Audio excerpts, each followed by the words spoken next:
All right. Oh, this is really cool.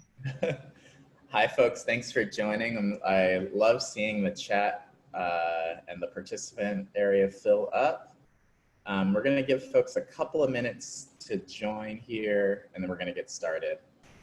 Thanks so much to everyone for hopping on.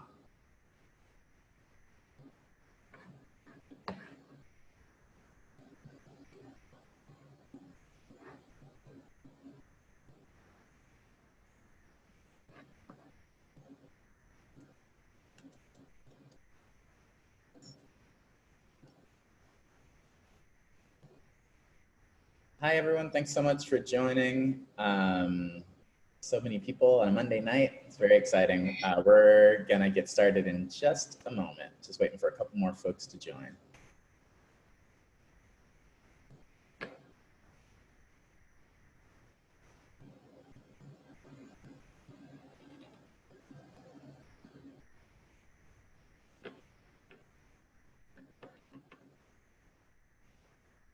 As we wait for folks to join, if you want to put your name and where you're dialing in from in the chat, that'd be exciting to see. And we'll get started in just a moment.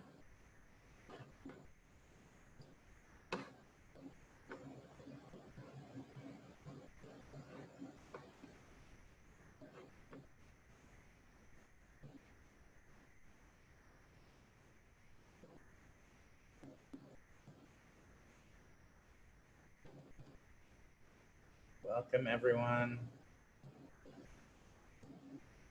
Very excited to see all of you.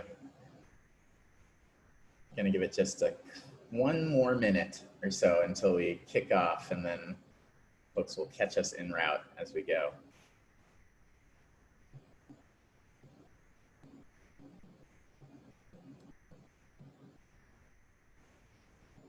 California representing in the chat as usual. Right, we got folks from everywhere. This is exciting.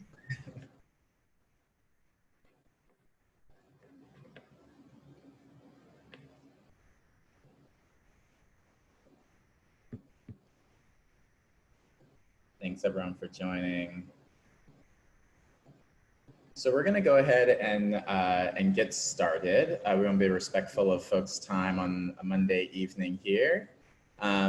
So hi again, everyone, and welcome. My name is Maurice. I am the Executive Director of the Action Center on Race and the Economy, and I'm based in Detroit, Michigan. I use he and him pronouns, and I'm very excited to co-host this webinar with my partner, Rajan. So I'll turn over to Rajan to introduce yourself. Hey everyone, my name is Rajan. I am the online to offline organizer with ACE. I am based in Huntington Beach, California, and I've been at ACE for almost a year, and I'm super excited to do this wonderful education training. I know some of you have already attended one of these, so some of this might be might be a little bit old, but there also will be some new stuff on here too. So it's super exciting. Thank y'all so much. And ACE is my my forever home organization. I'm a former ACE campaigner as well. So before we get started in this town hall and teach-in, I want to let folks know that if you need Spanish interpretation, you can click the button at the bottom of the screen that says interpretation and click Spanish. And there we have an interpreter, Carlos, who will be able to help you. And if someone wants to put that information in the chat in Spanish, so just so folks can see it as we go forward as well. And the last thing I'll say before we jump straight into it is that while we're in webinar review right now, we know that there are nearly 100 of you on, but I can only see if Rajan's face here. So if you have any questions during the panel itself, at the bottom of your screen on Zoom, there's a feature that says Q&A. Once you click that, you'll have the ability to answer questions. We can answer some if they're quick questions as we go, and then we'll have some time for more in-depth question and answer at the end. So I want to kick us off before I hand it over to Rejan, just talking about what some of the goals for this evening are. And thanks again, everyone, for joining. So, you know, we think it's particularly timely to talk about race and housing in this moment. And we want to have a conversation that leads to us having a deeper understanding of the historical context of the present moment, and an understanding of how race and racism threads through American housing history. So hopefully at the end of this, you'll be able to see the importance of housing crises on racial disparities, and that's disparities in physical disparities, economic, mental, emotional, et cetera. And then the most important thing for me always, and I know for Rejan as well, is that people are fired up and ready to fight back all together to take on this system that we need to take on to have racial equity and housing for all in our country. So without further ado, I'm gonna share my screen. If for some reason you do not see my screen once I hit share here, if you put it in the chat, I will be able to see that. All right, Rejan, I think it's all you to take it away. Perfect. Okay, before I get started, I just want to make sure that the Spanish speakers are all set and ready. So yeah, if you are a Spanish speaker and you do need translation, there is an interpreter feature on the bottom of your screen. So if you press the little globe, it will give you the Spanish option. So that way you're able to hear the Spanish line. I don't know if we need we probably should translate that or have Carlos translate that. I think Carlos might be on the other line. I'm not sure he was able to hear that, but. Oh, okay. Renata, are you on? Did you say Renata? Yeah. Yes, I'm on. Sí, para los que hablan español, queríamos confirmar que están escuchando a nuestro intérprete. Tendrían que hacer clic en donde dice en el lado derecho, en la barra negra de abajo. Si hacen un clic en la burbuja que dice English, y si le hacen un clic allí, también tienen la opción de oír en español al intérprete. Y por favor avísenos si lo están escuchando bien. Thank you, Renata. All right, thank you so much. Okay, so we'll go ahead and get started. So as Maurice said, the whole, the purpose of this town hall / teach-in is really to get to, the history and roots of kind of how we've gotten to this point with communities of color, not being able to own properties in certain areas or rent in certain areas, and how that is still how those communities of color are still being affected today in those subjects. So if you can go to the next slide. Okay, so first we're gonna kind of, take it back all the way to the beginning, Indigenous stolen land. The roots of the housing crisis are baked into, it's baked into our nation. When European settlers arrived in this land, it was already inhabited and settled by indigenous folks, so our natives. And what came after that was a project to strip that land away from the native folks using war, disease, famine, and unjust laws, very similar to what we're seeing today. Well, let me see. Oh, there's things in the chat. Sorry, that was distracting. I'll pay attention to the chat as you go. Okay, thank you. So I think you can go to the next slide, actually. So, oh, it's not in there. So originally there was like a picture that showed kind of how native land decreased over time. And so it kind of started out as this huge thing. And then it just got smaller and smaller and smaller as European settlers started taking over the land. And so along with the native genocide, we colonists brought this idea of slavery to the US. And so enslaved African people, you know, those were the folks that built the foundation of this country and basically allowed America to have free labor through violent corrosion. So slaves were literally forced to build this land and build pretty much everything that we see today, along with the natives as well. And so enslaved people were given the very bare minimum to survive.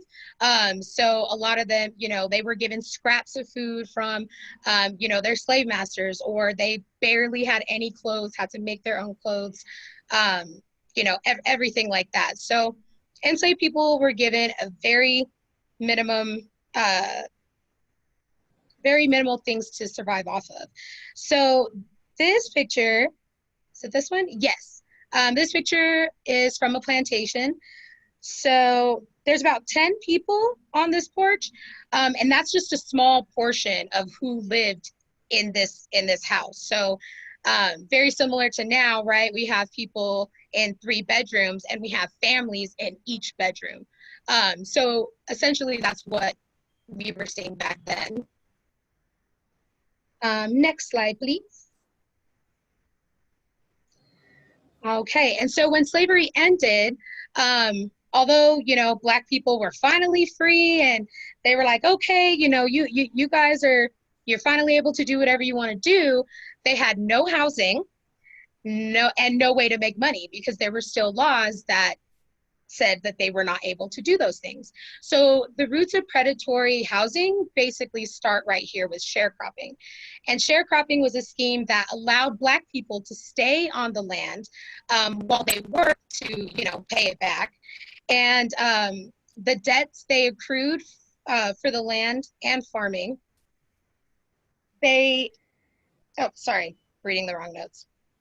These debts that they accrued were never paid off, and owners used this as an extension of slavery's practices. So basically they were like, okay, yeah, y'all will be free, but you know, you can't own a house, you can't do this, but if you work for me, I will, you know, provide you with all of these wonderful things. So essentially putting them back into slavery. Next slide, please. Okay, and so following slavery after that, we have the Great Migration. And so after slavery was abolished, in order to maintain power in the South, pretty much in order to maintain power everywhere, there were many Jim Crow laws that were used to keep, you know, people segregated at very high levels. So even though people were still free, they still had to be segregated. And so along with promises of higher wages, caused a great migration of Black people to the North. So Black people in the North were considered a little bit more free than the South. So the Great Migration created some of the cities today that are mostly filled with people of color. So places like Philadelphia, Detroit, Newark, New Jersey. Those are a lot of the places where there's still a lot of Black people due to Jim Crow laws. Next slide, please. And so the federal government had, you know, several different programs to help white folks attain houses for very little money. And so that was essentially public housing. So these programs were not available to non-white potential owners. So instead, residents of other races were pushed into public housing in many cities as a solution, because they were like, whoa, we don't want you in our areas. So we're gonna, you know, put y'all like far away from here because we can't have this intermingling. And so public housing projects created, you know, density in neighborhoods throughout the country, but also it quickly was the target of cost-cutting measures. So one policy allocated money for maintenance based on tenant density and not the building size. This then led to a spiral effect of buildings suffering in need of repair, and thereby destitute living. So these houses basically were run down. I think it's on the next slide. There might be some more things on this. But yeah, houses essentially were run down and people were like, oh, well, we don't know what to do. And so from that, we get redlining, which are these wonderful maps that you probably see on your screen. So one of the reasons Black folks didn't, move out of public housing into neighborhoods, one of the reasons Black folks didn't simply move out of public housing into neighborhoods is because of the practice of redlining. So on these maps in California specifically, you can see areas shaded green, yellow, red, and blue. So the red areas were places where there were mainly people of color, but particularly Black people lived in those red areas. So those particular neighborhoods were deemed as unworthy of investment by private companies. And so the federal government refused to insure homes there because people were like, oh no, that area is horrible. Like, we want to make sure that we want to keep people away from those areas as much as possible. So there was no funding. They tried to keep it essentially ghetto to keep those people oppressed. So deeds in non-red areas had assurances in them that homes would never end up in the ownership of people of color. And when I'm saying people of color, I mean all people of color, Italian, Jewish, Cambodian, Hispanic. Like if you were not white, you were not owning a property. So with that, contract buying, which I think is on the next slide. There were many moments of American housing history, or as many moments of American housing history. This storm of racism and government property relationships provided ample opportunity for predatory speculators. So contract buying was basically created. And in a contract purchase agreement, the owner or speculator of a property signs a contract with the tenant that if all payments are made for 30 years or 20 years, then the tenant will own the home outright. In the meantime, the tenant is responsible for all upkeep, just as if they were an owner. And if a tenant missed one payment, they could essentially lose the entire house. And not only do they lose the entire house, but they also lose all of the money that they've paid so far. So let's say they've been paying for 10 years and they missed one payment. They're just like, oh, sorry, you missed one payment. We don't know what to tell you. And so people, trusted these contracts and essentially they were set to fail. So it really just brings us to like, wow, this is literally what happened. And so now I'm going to hand it over to Maurice to talk a little bit about post-civil rights and kind of what came from contract buying and migration. Thanks, Rajan. We are whipping through history as fast as possible here. This is the fastest time machine you've ever been in. So we've gone from lots of stories of race and housing mixed in from, the literal theft of the land that we're on from Indigenous folks, all the way up through, this one of the more classic predatory housing schemes of contract buying. So with all of that in the past, and really as a response to the murder of Dr. Martin Luther King Jr. and the subsequent uprisings in major cities around the country, the Civil Rights Act of 1968 was passed. One of the key components there was the Fair Housing Act. So you may remember when Rajan said that there were deeds in this country that said pretty explicitly that this home will never go to a Black person or a Latino person. the Fair Housing Act was the thing that rendered those deeds useless, that made that illegal finally in 1968. So if you just think of the length of time that it took from the first time that, colonial settlers landed on this land to all the way to the beginning of slavery on this land, all the way to 1968, where, my mom was born before 1968. This is relatively recent. That's how long it took for folks to get the very bare minimum of housing rights, the legal ability to live anywhere that they please. Now, you'll notice I said legal ability, and the fact of the matter is that a lot of things continued, as we all know, continued to happen after the Fair Housing Act was signed that kept neighborhoods highly segregated. So there are many stories that go from either banks still refusing to give loans to Black folks who wanted to buy houses in non-Black areas, and Black folks who wanted to buy houses in Black areas, frankly, all the way to actual violent mobs of people who, if, by chance a person of color bought a house in their area, would intimidate them and gang up on them until they left. And thousands and thousands and thousands of people did.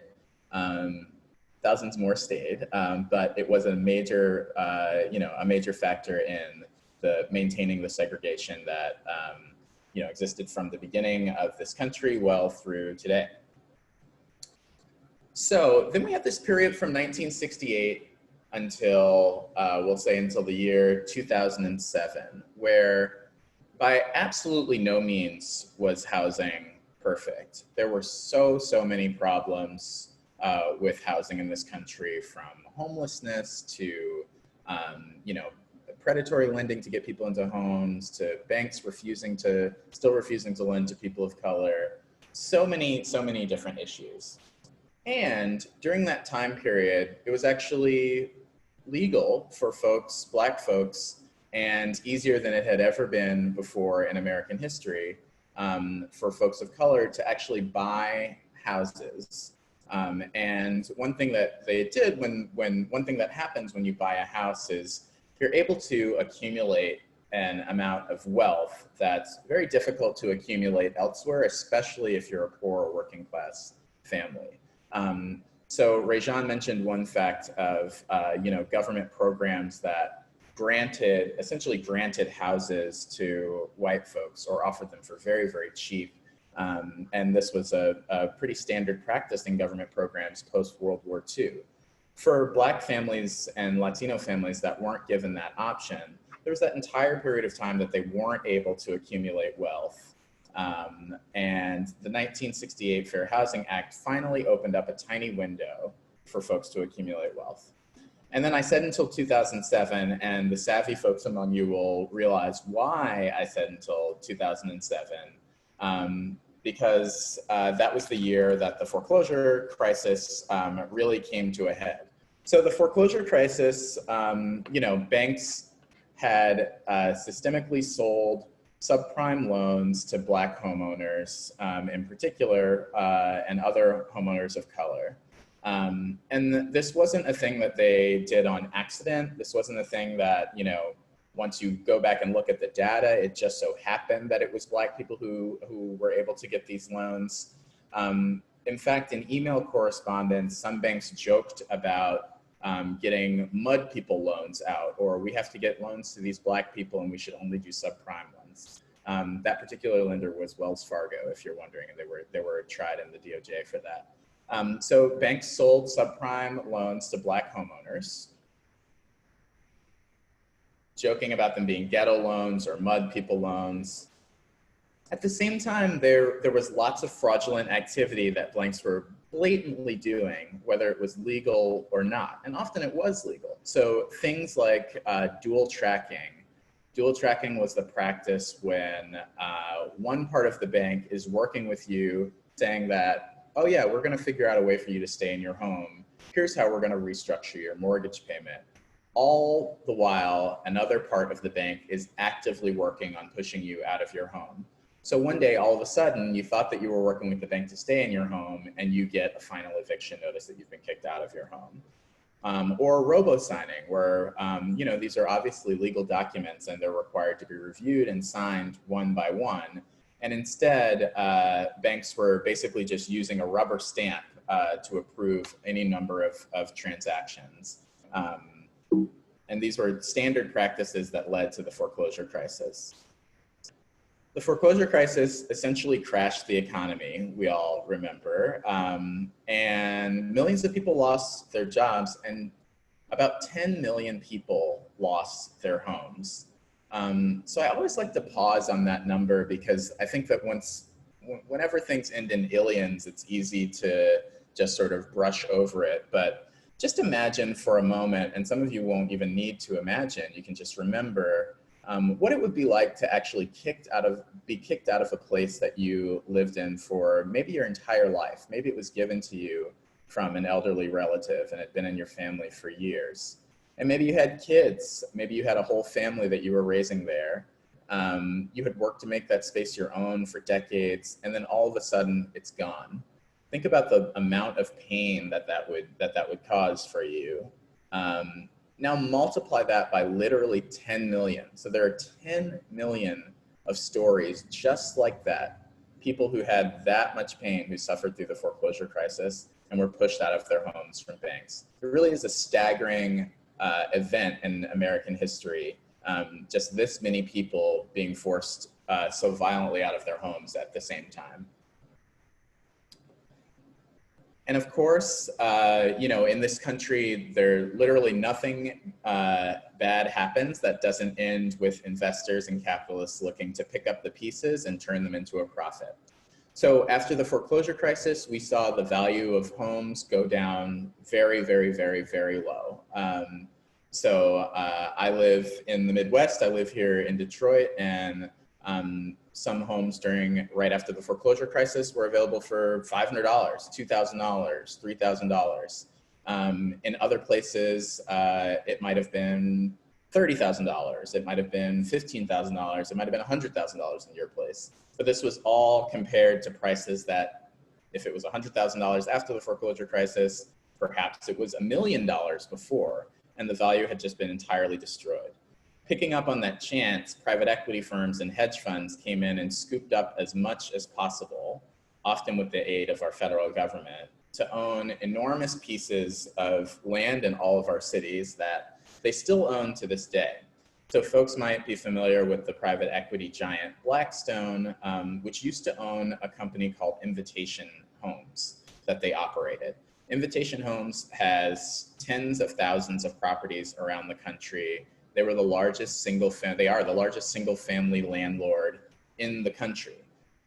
A lot of the homes that Blackstone acquired for Invitation Homes were post-foreclosure crisis. They were homes that they got in bulk at auction from the federal government because these were distressed loans. Often they still had people living in them, and Blackstone turned around and rented it to the same people or the same type of people. So investors were there to scoop up the pieces, and that really is the root of where we are, in our rental crisis right now. And one graphic that really illustrates that, this shows all of the gains in Black homeownership and white and Hispanic homeownership since the Fair Housing Act. So you can see during the period immediately following, the 30 years immediately following the Fair Housing Act, Black homeownership, along with everyone's homeownership, had significantly grown. So this was the first period of growth in Black homeownership in the country's history, and it had grown by nearly 6%, that's a huge amount of homes. All of those gains were lost after the foreclosure crisis. So you see from that period from 2000 to 2015, where essentially it's +6 and then it's -6. So we're back to 0.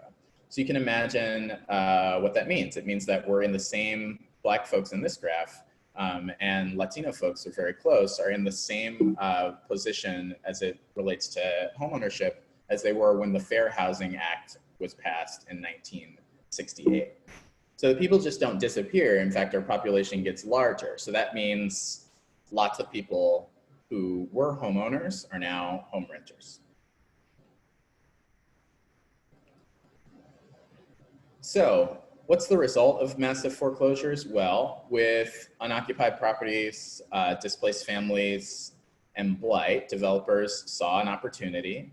Instead of them coming up with ways for families to come back to their homes or stay in their homes, they center themselves as the solution to the problem. Oh, we have all of these homes that no longer have owners that we know where they are. We can come in as private equity and fix it. They give money to our politicians, and they're able to write their own undemocratic housing plans and laws, and their plot to take over entire cities is well underway. And they're facilitated by the lack of transparency, accountability, and really democracy at all levels. I was actually working in California at the tail end of the foreclosure crisis, and there were no shortage of ideas of things that we could do with blighted and empty housing that was not giving them over to private equity and Blackstone. However, this wasn't a fully democratic thing. We didn't get to decide as citizens what we should do about entire neighborhoods being foreclosed on. This was instead left up to banks and private equity groups to decide our future. And then really the insidious thing, they turn around and rent it to the same folks who they helped push out of their homes at the very beginning. So you see this cycle of how private equity and really just all corporations and finance perpetuate this truth of American housing. So lots of folks who were homeowners are renters. At the same time as, post foreclosure crisis, we know that the types of jobs that the folks who are renters might have are becoming less and less able to, just pay your bills regularly. You need to have 2 or 3 jobs when, historically folks could pay their bills with just 1 job. That means that there's a real economic precariousness to lots of people's realities. So then when disaster hits, disaster that, is totally unpredictable for so many of us, there's very little that folks can do. There's no cushion that people have to cover months and months of rent because they're put out of their jobs due to the pandemic. There's this funny, I find it funny, this suggestion from economists that folks should not pay more than 30% of their income towards rent, and you should always have 3 or 4 months of back rent saved in case something happens. And I find it funny because it seems like the person who, came up with that metric has never met a working person in their life. People who are, often working multiple jobs, literally just to feed themselves and their family, don't have the luxury of choosing what percentage they're going to pay for their rent.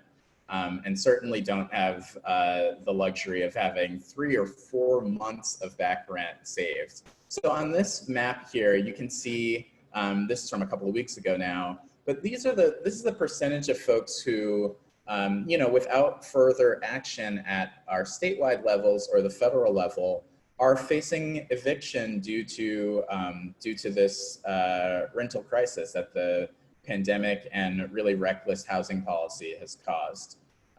So you see some really staggering numbers there and numbers from folks who I saw are represented on this call. So, more than 1/3 of Californians, about half of the people from Florida, 42% of people from Illinois.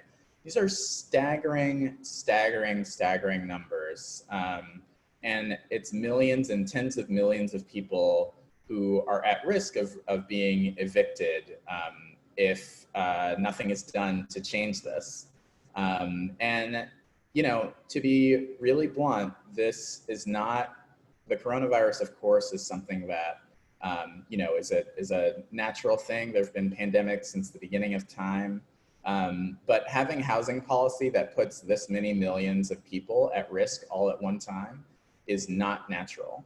And there are things that we can do about it. And so far, very few of our elected officials are stepping up to actually do them. And they're being aided by corporate landlords who this is just an asset to them. It doesn't mean any more than that. It's not a home, it's not an apartment, it's just an asset. So I am going to shift to some takeaways, and I'm just looking down at notes to make sure I didn't forget anything. One more thing to say about this, this pandemic crisis. We also, our federal government moved really, really quickly to give a bunch of resources to corporations. They allowed huge corporations to take advantage of the Paycheck Protection Program, which was supposed to be for small and medium-sized businesses. There were direct bailouts of entire industries. And all of this cost, billions and billions of dollars. Now, there are billions and billions of dollars to spend, that is definitely for sure. But the fact that we spent it on propping up corporate entities instead of making sure that all of these numbers on the screen are zero really is such an indictment of our economic and political system. And it's something that if we are to call ourselves activists and organizers, we have to fight back against tooth and nail, because we know from everything that Rejan and I were just talking about that this is not just a housing issue, but it is the #1 racial justice issue. So I'm going to turn it back over to, or let me do the takeaways first. So we have four takeaways here. U.S. housing policy is based on race and racism, and that has been true since the beginning of time. Of course, that's immoral, but it also is stupid. It puts everyone at risk, even white people. Creating such a housing policy that's so precarious means that 48 million people get evicted from their homes. That's going to affect everyone. That's not just Black people. And we know that capitalists and big banks are always going to find a way to try and keep the system going. But the most important thing, we went through several eras of American history, all the way from Indigenous folks fighting back to slavery, to the Fair Housing Act of 1968 to now.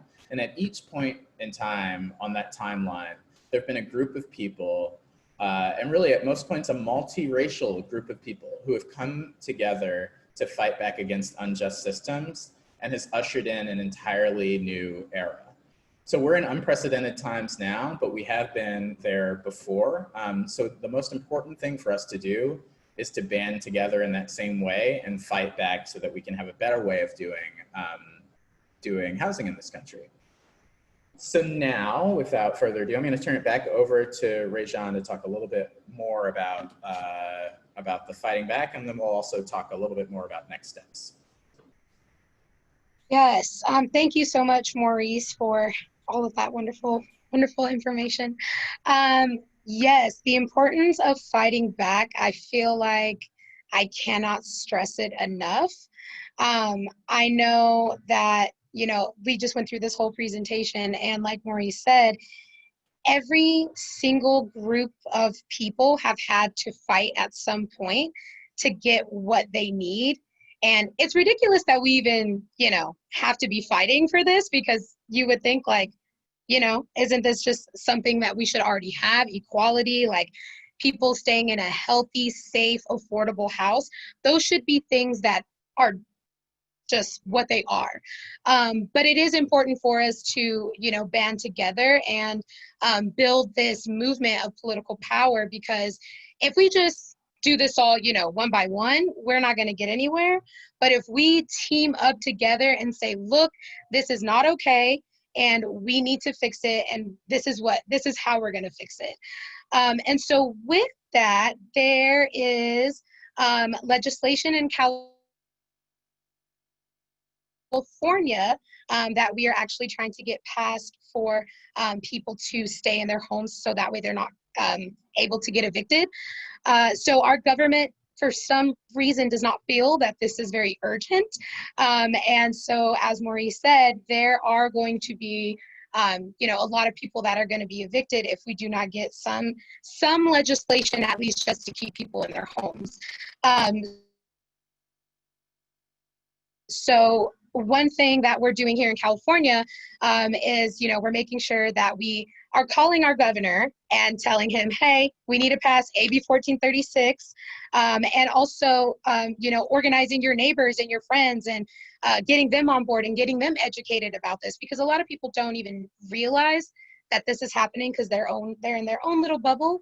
But we really do have to come together and put all of our differences aside and really understand this is what has to happen in order for the next step.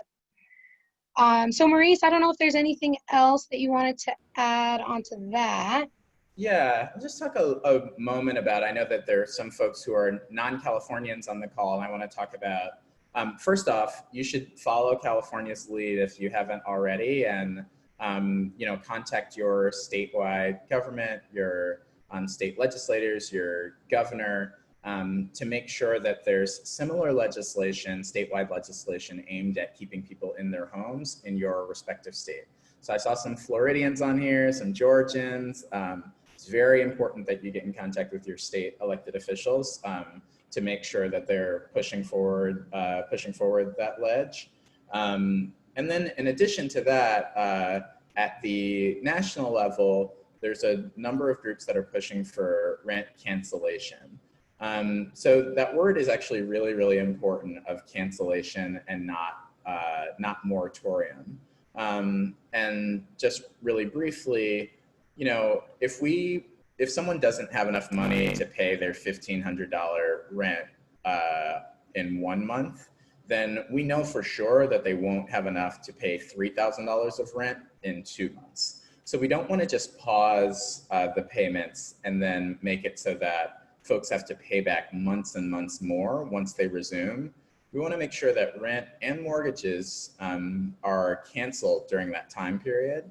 Right now, we're making basically the most vulnerable, the highest percentage of people of color, and the poorest folks pay for what this crisis is, and it should be literally the other way around. It should be corporate landlords who are sitting on bundles and bundles of money who are paying for this. So there's legislation that was introduced by Representative Ilhan Omar. If you're the kind of person that takes federal action, it would be great to contact your federal elected officials, your congressmen and your senators, and tell them to make sure that that's included in whatever next stimulus bill is done. And then, so I think we want to shift a little bit to talk about, in this moment, especially, I know folks earlier, if you have read the news, probably saw the news of yet another police shooting that happened and in Wisconsin, and Jacob Blake, the person who was shot in the back by a police officer several times. And one thing that's really important to for us all to do is realize that these are all parts of connected systems. So the same system that caused the foreclosure crisis to happen and affect Black and brown people in the way that it did is the same system that has renters at risk, and it's the same system that allows for the police to terrorize Black and brown communities. So on September 1st, folks are going to take major action to call out the connection between the police and this rental crisis. Most notably, that the police are the ones who, police agencies of various kinds, are the ones who are going to be tasked with carrying out this massive, massive eviction. And we don't want to wait for the fight to come to us. We want to bring the fight directly to them. So there's going to be lots of actions around the country that are intended to do exactly that. And a follow-up email that's going to go to all attendees will both have stuff from this presentation, as well as information on how to take action on September 1st to make sure that we are you know, pushing for no police and no evictions. That's the tagline that we're going with on September 1st. No police and no evictions. So we now have time for some questions, and I am going to go to the Q&A function and see if we can field a couple. If you have questions that you'd like us to answer here, if you could just drop them in the Q&A function and we'll go through them. Should I just pick out a couple, Rajan, and we'll see who can take them? Yeah, I think that's a good idea. Cool. So the first question is easy. Can we get a shareable link to this presentation? Yes. In the follow-up email, you will get, it won't be like an internet link to this presentation, but you'll have all of the information that's in this presentation. So thanks so much for that. Will the map be available to share? The map will be a part of it for sure. Another one about sharing the presentation. Oh, what state has a bill, AB 1436? Maybe, Rajan, if you want to say a little bit more about AB 1436 and where it is in the process and what folks can do to help out. Yeah, so AB 1436, it just got passed through the Judiciary Committee, which is very exciting. So basically now it is at the point where normally it would go to the Senate floor and then the Assembly floor and then the governor. But because this is such an urgent situation, our office is in contact with them, with the governor's office to kind of figure out negotiations, to figure out how we can get this bill, you know, signed and in effect as soon as possible. So there's actually a website called stoptheevictionbomb.com, which I love the name of. But you can go on that website and you can get all sorts of like information about it, as far as like which senators and you know, legislators we should be targeting, as well as the governor's information, so that way you can actually call in to the governor and voice that opinion. So that is everything that's happening with AB 1436. And the long name for that, if you're like, I don't know, is Eviction Prevention and Housing Stability Act. So that is that. Thanks, Rajan. Let's see. Here's a question. What can neurodiverse people that can't attend large protests because of sensory sensitivities do beyond calling state reps? That's a really, really great question. And Tessa, I actually would really love to connect you to a person who knows just like a bajillion answers to this question. So I'm actually going to just, if you're in the chat box, I'm going to direct message you my email address. If you shoot me an email, I'm going to directly connect you with this person because I think that they will love to chat with you. So that is that one. Lots of questions about sharing the presentation. Here's one. So what are some ways that we can locally help folks, stop folks from being evicted, or even after they're evicted, how we can help folks? Rajan, do you want to talk a little bit about like what ACE does basically, and how sort of coming together as a community can help folks fight back? Yeah, absolutely. So I don't know if y'all are familiar with the Moms for Housing like situation that happened in Oakland, but ACE is really, really big on making sure that we, you know, organize with our neighbors and make sure that we have a plan for when evictions do start happening, that we just have a plan as a community on how we're gonna, you know, block the sheriffs from, you know, coming into that building, or like, are we going to go to the courthouse and see if there's anything that we can do there? So ACE is really, really big on, organizing so that way folks do have the tools to fight back. But also ACE will be doing a statewide eviction defense training because a lot of people don't really even know what that process will look like. So yeah, we'll be able to give some more information once we do that training. But yeah, I would say at least for right now, what we're telling folks is like when the sheriff comes to your house, if you could get like a team of people to just kind of like barricade that, so that way, you can try and stay in your home. But yeah, there will be an actual eviction defense training coming up very, very soon. So stay tuned. Super exciting. Here's one question from an anonymous attendee. So we've heard about private entities and government figures who are causing this housing crisis. What is the scope of the problem? The financial sector, lobbying regulations? How far should our action extend? What sort of actions support an end to the housing crisis that we haven't covered yet? That's a phenomenal question. The scope of the problem is very, very, very large. That I mentioned a program that the federal government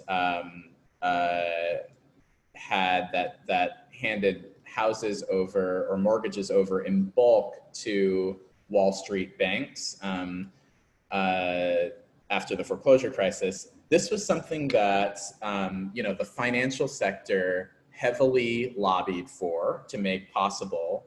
And then through further connections, made sure that they got their hands on particular lots of houses.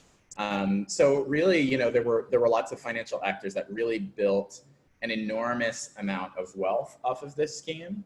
The same is true for banks during the foreclosure crisis. So, and the economic downturn of 2007, 2008 in general. So we know that banks engaged in really purposefully risky behavior, not just with people's mortgages and subprime lending, but with lots of other parts of their banking business.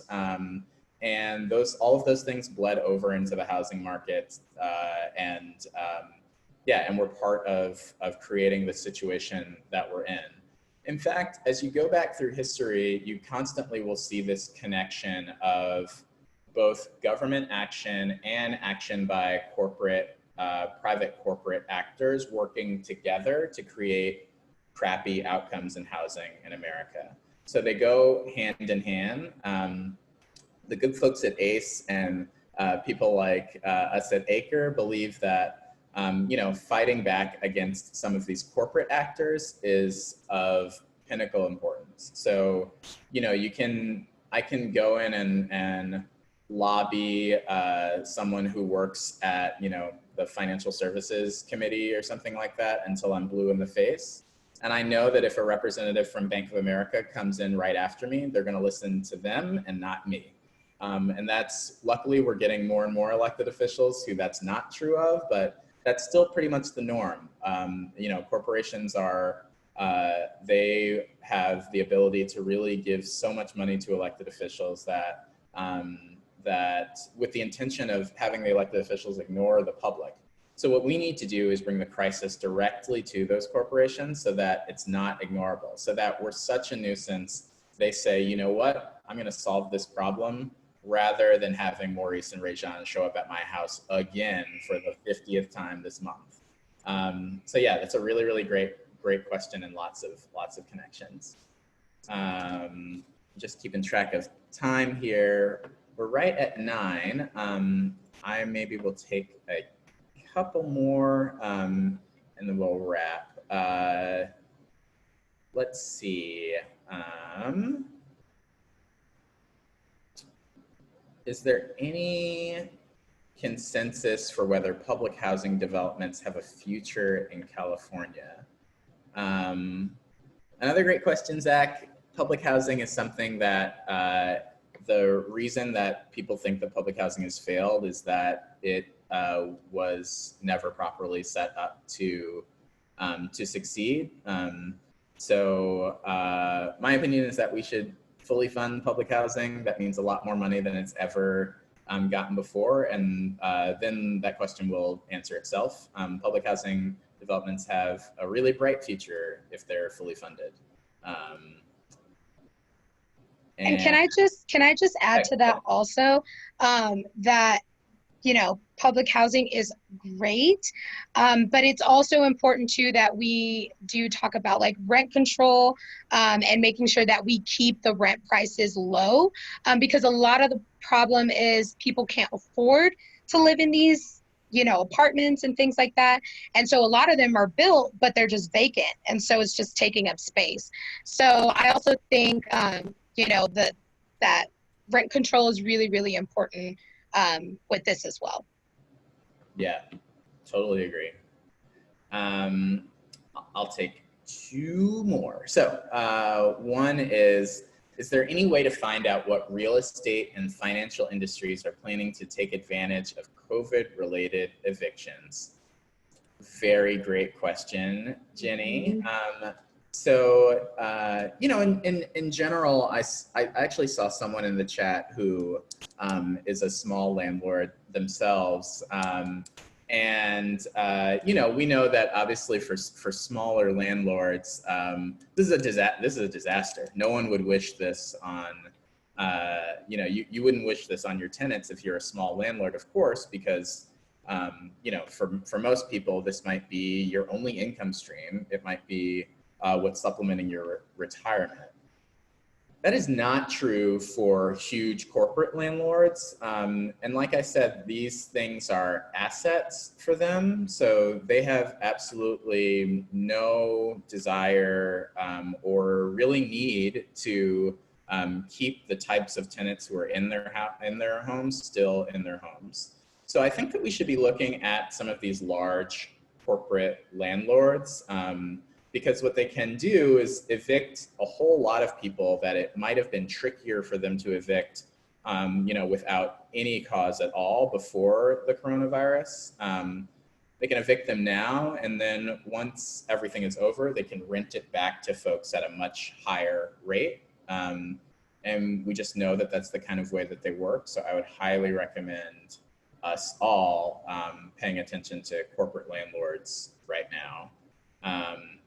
Actually, if you go onto ACRE's website, there is a report that our researcher, amazing researcher, Sophia Lopez wrote, along with Sarah Michael Bust from Bargaining for the Common Good, which talks about some of these corporate landlords and why we need to make them pay instead of, you know, tenants and small landlords, most of whom are the people who are on this call. And we'll also include that in the follow-up email to folks as well. All right, Rayshawn, I'm going to give you the last question here. All right. And you know what? It's going to be a question from me to you, Rayshawn. So imagine that I wasn't Maurice and that, you know, I've never really been involved in fighting back for anything. And, you know, I'm facing eviction, and it seems like it's really impossible to beat these corporate landlords and banks and, you know, my job, which isn't paying me, and the cards are stacked against me. Why should I fight back and take action on September 1st? You should definitely, well, first of all, I'm really sorry to hear that you're going through this.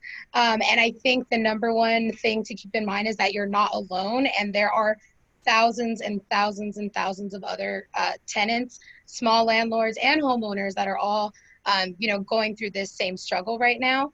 And I think, you know, it can be scary kind of, you know, going against these, you know, big corporations and corporate landlords. But I think it's important to keep in mind that you will have a team behind you, and it won't just be me and you know, coming to the governor saying, hey, we need to do this. It's going to be me, you, the whole team at ACE, maybe another ally here, maybe another ally there.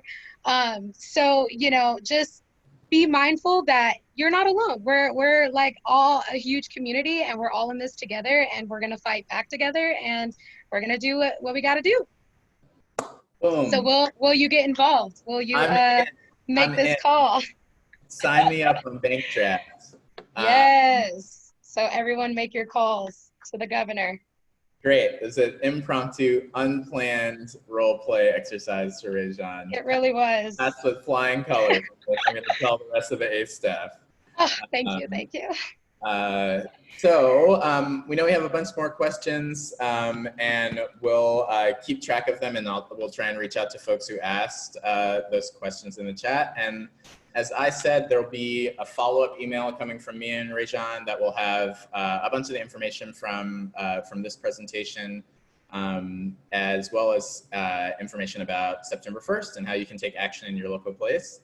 Thank you so much to everyone who joined. We had over 100 people on at the peak of this, which is super, super exciting. Yeah, thank you, Rajan, and thank you to our tech folks, and thank you to Carlos for translating. And everyone have a great Monday night and good rest of the week. Thanks, y'all. Thank y'all. Bye.